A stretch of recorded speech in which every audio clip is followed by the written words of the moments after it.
Have you ever been in a situation where you could have done with an objective observer to give you another point of view? Perhaps you needed a mediator. Join us for this episode of the Dawn Jarvis Show, where I'll be talking to Selina Morgan-Gayle about how you maintain your mental health through mediation. Selina is an accredited civil and commercial independent mediator, and she has founded the mediation service company SMG Mediation, which is an acronym for Settlement Through Mediation with Our Guidance. Selina is the first Black female multi-award winning mediator, and the mediation service company has been awarded the Mediation Champion of the Year 2018 and many other awards as well. Selina, it is so good to see you. How are you today? I'm really good. Thank you, Dawn, for having me on today. That's my pleasure. I'm super excited to be here and just explain what I do and what I love doing. Yeah, Selina and I actually met because I'm all about networking and my diverse nurse network. We met actually on LinkedIn and got a connection, and I was absolutely fascinated with what she does and the need for it, I guess, really. So tell us, Selina, tell us about your journey and how you got to where you are today. It's actually quite a short journey. I've always wanted to really study. I love knowledge. I love learning, and I love learning about how to use the law and apply it and help others. That's always been my thing. I've always done volunteering. I've always tried to find how I can support. I'm a natural giver. Yeah. So my journey really started from there. It was all what I wanted to do. I just wanted to learn, but I wanted to go to law school and become a barrister. So that was the career choice. I had many other things that I was good at, but I kind of saw it as like, that's what I'm good at, but this is what I want to do for my career. So my journey started really, kind of studying really. I went on to university, I studied law there. I then done a conversion course because I realized at the time that I was doing a BA law and you need an LLB, which is what I needed Yeah. to do. So I went and done that. So effectively I have two law degrees. Um, and then I went on to law school and trained to be a barrister. And it was really upon my journey on having and choosing to have a child and got pregnant and really kind of saw it as, can I do both? Can I really be the barrister I want to be and be this family woman? And it just kind of left me a bit conflicted in that sense. And then it took me to a place where it's like after I finished the barrister course, I decided to take on accreditation because it was an extra thing I can put on my CV, Hmm. and the law school was offering it at a discounted rate. Hmm. So I thought, why not? Yeah. Being the really proud person of learning, I was like, yeah, let's just add this on. And then after a while, I just started to see that this is something I could really do.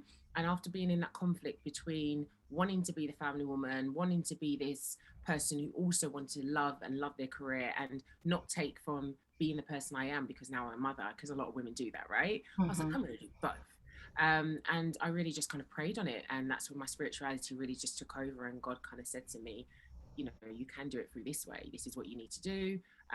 Just get into it. And in 10 years' time, you really understand. I'm 8 years in, Oh. really understanding, and I'm able to do both. And it's just so much better to be in. I love barristers, I love what they do. Uh-huh. Honestly, I wouldn't trade it. And it's funny me saying that because anyone that knows me would literally be like, what? Because that's all I wanted to do. But I'm able to do Yeah. both. I can apply the law without having to decide upon it and be on any side, and the side of just resolution. And it's a great place to be. So, yeah, it was really becoming, a mother, to being the family woman that I wanted to be at the time with my partner. And it was just, it took me here. This is the journey it brought to me. So, yeah, that's really the backstory of why I become a mediator, from still loving the law, still loving knowledge, but still being able to help people and be that family woman that I am. Love it. Love that. That's great. There's a couple of things there because there's one thing about for me. There's one thing about you started one course because you thought that was going to take you to the road that you wanted to go, and then you realised that you needed to do another. Is that something that happens a lot? I think it can be. I think if it's connected with mediation, it was very connected. It was offered to me in law school, so it wasn't like I went out to search for another course. I was done. I was Mm. like, I've got my law degree. I've trained to be a barrister. All I've got to do is do pupillage, and You know, Mhm. when the law school offers you, and we were the first law school, so I went to BPP Law School and studied Mhm. law there. Mhm. So they offered it as an extra course to say, look, mediation is something you can, you know, combine with You what can you're doing. offer. Yeah. And I was like, oh, okay, well, you know, if we're doing that, this sounds interesting. And, you know, generally when law schools are offering things to kind of as a preemptive to help you and support you on your next step, at a discounted price as well, you just Mhm. kind of take it. And that's where it started. But now I've really become to realize that it was something that was part of my path. I didn't know at the time, but Mhm. now I've joined all the dots, and realized that was something that I needed at the time, even though I was just using it as an extra, you know, thing on my CV to kind of give it the boost it needed. Yeah, I think it's really interesting because I work with clients about and they're thinking about what they can do um, in their businesses, but it's important to think about what talents you've got and what qualifications you've got because it gives you extra resources that you can do other things and transferable skills is what they call it, so that you can utilize what you've already know in your business. So I really like that. The other thing I wanted to sort of like touch on was that I suppose there was a change. It wasn't a total change because you became a family person, you became a mother, and I think that happens to a lot of women as professional women, that something in their career changes when they start having a family, because I guess your priorities change. What would you think about that, Selena? I would absolutely say that. Like, obviously, it was just my priority. It was me and a partner at the time, you know. And although we were doing what we loved, you know, at the time, and I don't think it deterred from that. I think it was just more about where my time was going. And I Mhm. knew that I would have to give up that time to be that career woman. But I also knew that I really appreciated that my mum stayed at home and looked after me. And Mhm. she had three jobs, and I never felt like she wasn't there. And Mhm. I felt like I'm going to have one, and I feel like I'm not going to be there for my son. And it just didn't make sense, you know. Mhm. I'm a child of five and she was able to do it. So I was like, well, if she done it with five kids, I can do it with one, you know. Yeah. So that's where I think for me, it didn't change my priorities, it centered it. It made it Mhm. more focal point to say, you're still doing what you want to do, but Mhm. how does that work now that you've got a child and a kind of mother? Because you have to take it into consideration. If you're a mother that doesn't mind that and you know can do both and can find that setting, that's fine. But for me, it didn't feel, and it doesn't work in the industry to be able to do that. So I had to kind of jiggle a few things around to suit my lifestyle while still keeping the person I am. And I think that's important as a woman, as a professional, to say that you can do both, but just find those ways in which you can do that. That's really, really good. So, the title of our show is Maintaining Your Mental Health Through Mediation. So, you talk about mediation as one of the best processes to maintain your mental health. What do you mean by that? Well, I believe it is because I think as people, we struggle sometimes to understand or know. And if we do know, to actually ask for help. And sometimes that help has to be outside of us. So, where in mediation, it's not me choosing, you know, it's not like a decision where a judge says you're wrong, you're right. And even if they're not simply saying you're wrong or right, it tends that there's a winner, there's a loser. And in this Mm, process, you're able to maintain your mental health because you're able to be heard. Most people just want to be heard. mhm, Yeah, it's, you know, people say I want to be right. It actually, before that step of them wanting to be right, they want to be heard. And that's why we have the saying of, you know, you're listening to me but you're not hearing me, or depending on how you look at, you're hearing me but you're not listening to me, because they mhm, don't feel like there's a connection, there's a miscommunication, there's a disconnect somewhere, even if that other person is hearing, you know, what's been said. And once you get to the root of actually understanding what somebody's saying, even if you don't fully agree with it, because a lot of people think in these process that you have to fully agree, you don't. Hear them mhm, out first, understand what they're saying, but you can slightly and go, I still don't agree with it. mhm, And that is a better step, because then you're able to heal and understand yourself. You're able to have a communication and a conversation, and then you're also able to be in a process of actually trying to say, right, I can see where I went wrong, but also I can see how that person went wrong too, without having to kind of blame and point a finger. Because I tend to think that when you're pointing a finger at somebody else, you're pointing three back at you, right? mhm, So this helps your mental health because you're able to have a conversation that is constructive. You're able to communicate in a way in which it enables you to express yourself fully, while still enabling the person to be listened to and be heard, and actually communicate in a way where you think, okay, if I'm able to do it, I can have the support of somebody who's independent, who's neutral, and isn't going to sit there and blame me for everything or sit there and blame the other person. Nobody's really wrong, nobody's really right. What's happened here is a misunderstanding, but how do we get to a place where you can resolve it and be happy enough?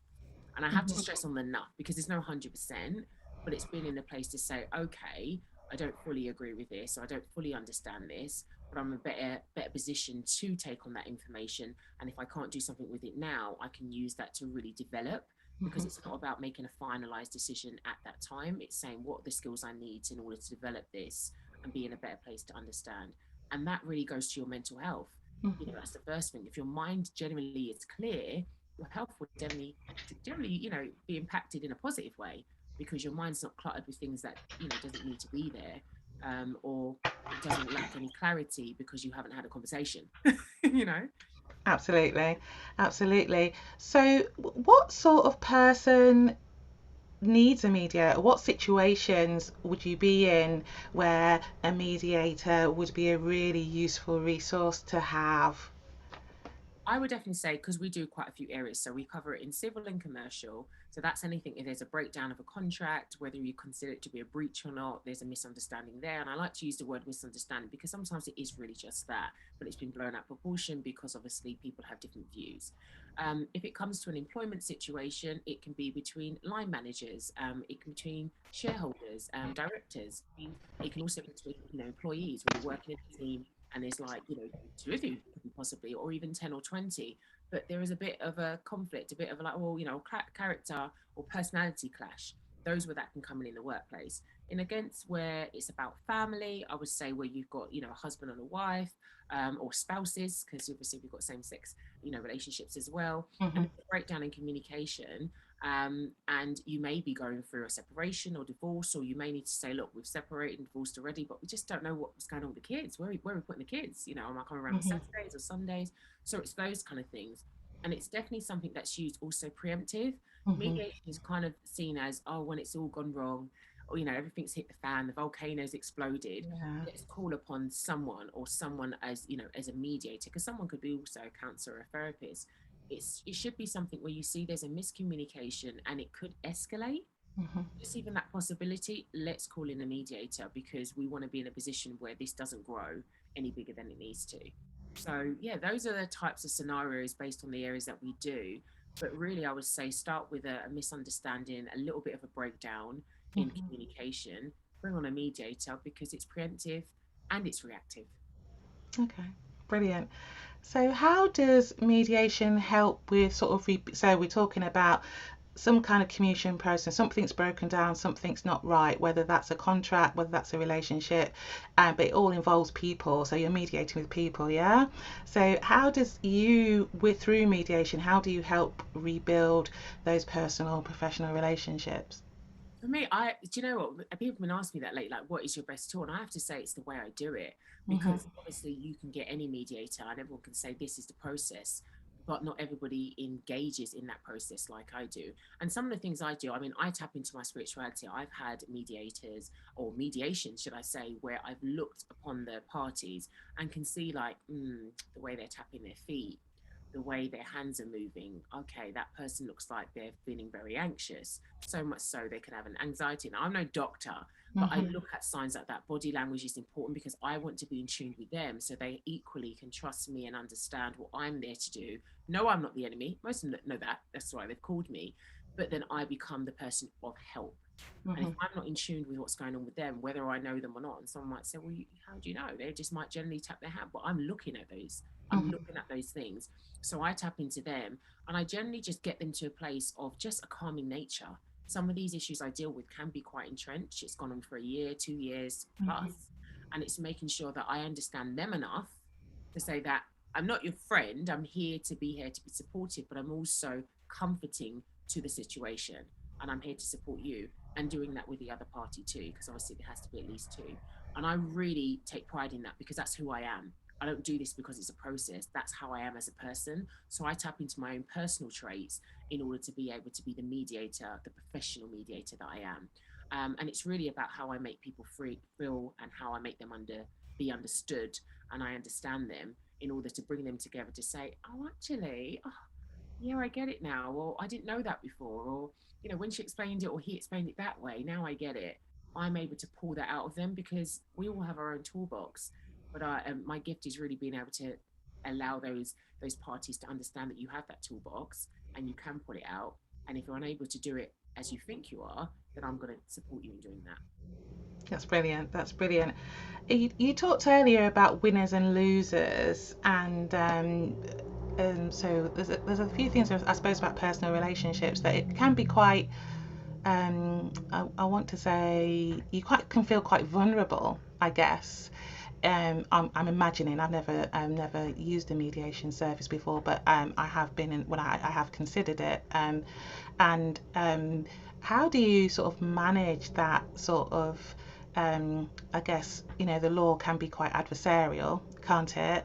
And a mediation is a solution, I guess, to prevent that adversarial um, outcome, I suppose. But we're in that adversarial system already, and so people might feel a way about winning and losing. So how do you help people come to a solution where you said, as you said earlier, where they might not get everything they want, um, and but to feel okay with that? Well, for me, it's about just explaining the process, how it actually works. It's making sure they know that I'm not here to decide upon facts. You don't need to actually bring here and say the fact is this and the evidence is this. Mhm. What is it you want? We include your feelings. Whereas in a court, you're not including your feelings, don't matter. Mhm. It doesn't matter if I'm morally wrong or right. What are Mhm. the facts? Where's the Mhm. evidence? What does the law say about that evidence? So Mhm. for me, it's about that. Now, in commercial disputes, it's not to say it doesn't come in, but generally, and it might be a little bit less about feelings, but workplace, employment, and family, definitely it's heavily on how this person feels, what that was said, how it was said. We ask about that. I'm able to ask you, how did that make you feel? In a court, that would never happen. Mhm. So it's Mhm. about tapping into those emotions and Mhm. saying, actually, even if those emotions are raw, Mhm. let's tap into it. Where's that come from? Why has that happened? What did that person say or do to, enlighten that, to trigger that off, if there was a trigger? Mhm. So for me, this is where I think my holistic approach comes into it, and it feels quite therapeutic and Mhm. kind of counseling ish kind of way, because I am tapping into those emotions and I'm saying they are important, but Mhm. equally, how do we manage them, and how do we manage them in a way where you can express it to the other party who maybe doesn't even have a clue that they existed and actually they hurt you in that way. Mhm. So that's where for me that there isn't the win or lose, because I'm able to tap into those emotions that matters, whereas a court, a judge is not able to do that, not because they don't care, but because that's, like you said, it's adversarial. Whereas in a process of mediation, it isn't. It's not based on your evidence. You bring evidence, you can bring some, facts, but it's more based on how you also feel and what you want from it. So that's what's included. That's brilliant. And you also talk, and you've sort of explained a bit already about the benefits of not sort of like going into that legal process because it's so adversarial and it's not about emotions and stuff like that. So talk to a little bit more about what the benefits of sort of like going through the mediation rather than going to court. I'm imagining that financial is one of them, but there are others. Yeah, so I suppose when I say the big thing, it isn't always the big, because obviously if I'm dealing with corporations that can afford it, that's not actually appealing to them. They're like, well, regardless or not, I'm happy to pay it, or I can pay it. But that is obviously for someone who's an SME, that's somebody who's an individual, that would be an appealing trait, that they're able to, save some money. So it's a cost-effective process. Also time, you go to court, and it's not just now. People say, oh, court now, it's been like that for a number of years. It might Hmm. be a bit worse due to some of the events that's happened over the last few years, Hmm. but we all know that you've got a claim form, and then you may not get a hearing until 2 to 3 months, if not, Hmm. on a good time, maybe 6 months. So you're waiting 6 months just to be heard. Remember, we Hmm. talked about being heard. People want to be Hmm. heard a lot more quicker. So then, and then when you go in, it generally means that on average, if you are putting a claim form, you're going to court at least 2 to 3 times. Because you Hmm. have to see the fact is that maybe they haven't got the evidence all there, or you haven't filed something correctly.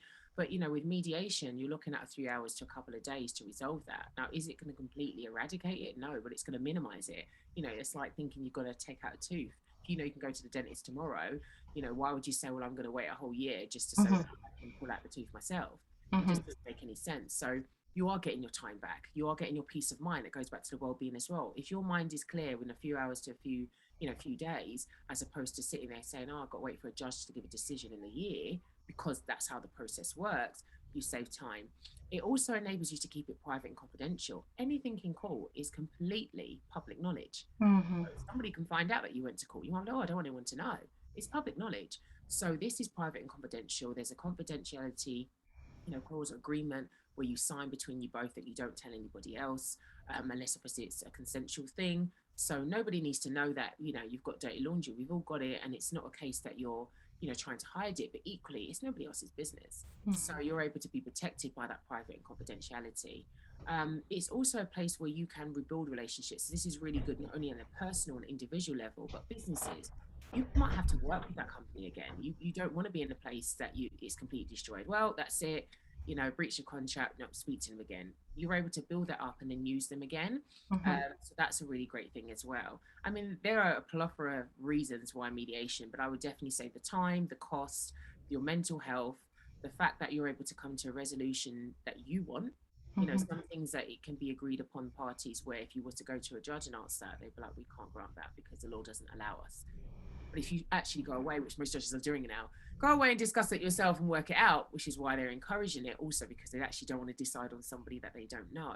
Mm-hmm. You're able to make a more favorable agreement to what you need as opposed to one that the law only can decide upon. Mm-hmm. So, yeah, those are the general things. But I mean, I just love the fact that your health, that people feel generally better after it. If that's the only thing they get out of it, I feel better. Yeah, definitely, definitely. So, I always ask my guests about their health and well-being, and most of my guests are business leaders, you know, business owners, entrepreneurs, and as one myself, I recognise that sort of like running a business and you know helping people has its there's a lot of toll on yourself personally. So I always ask my guests how do they stay focused, positive and productive, and how they maintain their own health and well-being as they go about their literal business. So how does that help? How do you do that, Selena? Do you know what? I have quite a few things. I think the main thing is, though, other than the things I want to mention, which they all feel very main, but I've realized more, even more recently, it's surrounding myself with like minded and positive people. I come from a big family and we're all very jovial as well. We all get on very well.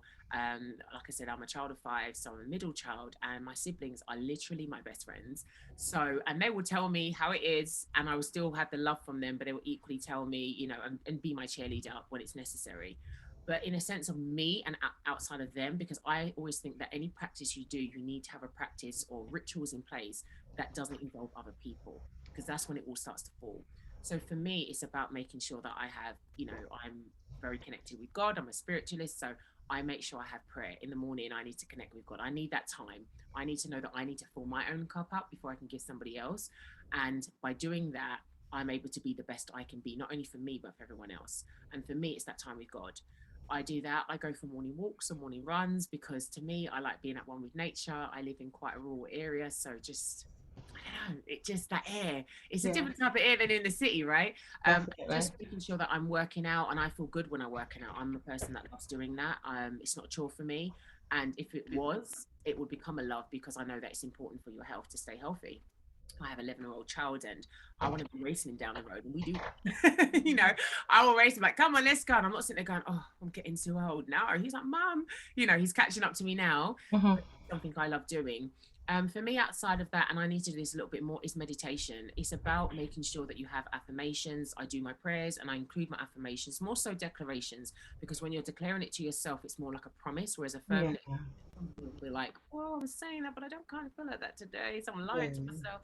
So I declare it to myself, but it's also making sure I'm feeding it into me. So I try, you know, my sister's kind of got me into this. I try go to sleep with it on. So because then I'm tapping into my subconscious and hmm, I'm basically saying and being told the things that I not only need, but I believe I am, you know, I do this. So for me, I make that a daily thing. Even if I don't do all of them, generally it's definitely prayer and exercise because I love it. At least 4 to 5 times a week in regards to the exercise, prayer every single day, absolutely. And just yeah, meditation, but mostly being around people that are able to be honest with me and to keep it real, but also come from a loving place. And I definitely have that through friends and definitely family. And my circle is very small because of yeah. that. Love that. That's lovely. Really, really nice. Thank you for that. I also have asked my guests for a favorite book, a book recommendation. What's your book recommendation for us, Selena? Oh, I've got so many, but I have to say, what's really stuck in my head is really The Power of Consistency by Weldon Long. And the Mhm. reason why that's stuck in my head so much, because I mean, the title itself, The Power of Consistency. Mhm. We need to be consistent with anything you do, regardless how challenging it is. If you're consistent, you will pull through. And that title alone, but the whole book, I mean, if anyone felt like they wasn't doing enough, or if they felt like they was in the worst place ever, read that book. And whilst I don't always recommend comparing your situation or to feel better, but sometimes you really need to understand that and say, well, if that person was able to do that in that environment, what's my excuse? And Mhm. I feel like, without giving the book away, because some people might not have read it yet, reading that, I think you would feel that way. You may not, you may feel a little bit like, oh, well, I don't know, because it's different. But I generally feel like you'll get that little bit out of it to say, do you know what? It really is about mindset. And that book really holds true to, if you put your mind in the right place, even if your environment, your reality is not Yeah. that, it will then become your reality. I love that. That's really, really good. I like that. I like that. I like the book recommendations because I love books, and I haven't heard of that one, and I haven't definitely haven't read it. So I'm going to give that one a go, and we'll put all of that into the show notes of the podcast and on the YouTube channel. So you have a gift for our listeners and our viewers, and can you tell us about that, Selina? Yes. So, as a gift, because I think when it comes to these kind of situations, people do worry about not only the timing, but also the costs. And I think it's important for me to know that I want to tap into everybody. Like, I know you can't help every single person, because most of the time people have to help themselves before you can help them. Hmm. Generally, sometimes the barrier is, oh, how much is it going to cost? And it's legal. And, Hmm. you're raking up a bill. So, we want to offer, them a free 30-minute consultation. Give Hmm. us a call. You won't have to be charged. Tell us your life. I will support you. The team will be here, and we're able to do that. And equally, we want to put you in a position where you're not feeling like it's going to be so much. And if it is, it's worth it. But we're going to offer you 10% of any of our mediation services. So That's amazing. Thank you so much for that. And the details of that will be definitely in the show notes as well.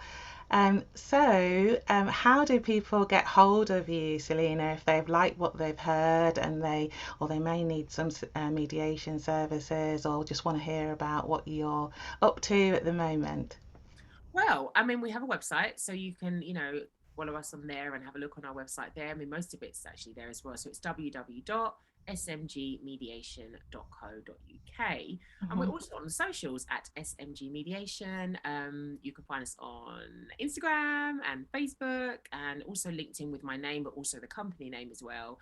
And we're on Snapchat. And what else are we on? I mean, You're Twitter. on all the socials, I'm man. literally on social that we're actually not at the moment is Pinterest, if that's even considered as one, but pretty much Yeah. all social. So as long as you put in my full name, which is also Selina Morgan-Gayle, as we know, and or SMG Mediation, you will find that, because we'll have our company page as well as obviously my personal. So connect with me, reach out, and just know that everything's private and confidential. So that's great as well. You're Brilliant. protected by that. But yeah. Fantastic. Well, it's been an absolute pleasure, Selina. It's been so good to hear about everything that you do, and it's a little bit different from the usual sort of businesses that I hear about. But also, I really like the links to how it is linked to your positivity and your well-being. If you can have that sorted, if you can have some support with that, I really, really like that. How I usually end the show is I ask for, I guess, for one bit of wisdom, actionable tip, or fact that they can take away with them. Oh, got so many, but I would have to say one of the, I suppose, mantras that I live by: if you believe you deserve, then God will serve. And I Oh, I completely. like that. I love that. I love that. Yeah, that is wonderful. So thank you so much for your time. It's been an absolute pleasure. That's it for the Dawn Jarvis show today. If you've enjoyed it, like, subscribe, share, and I look forward to seeing you soon. Take care and bye bye.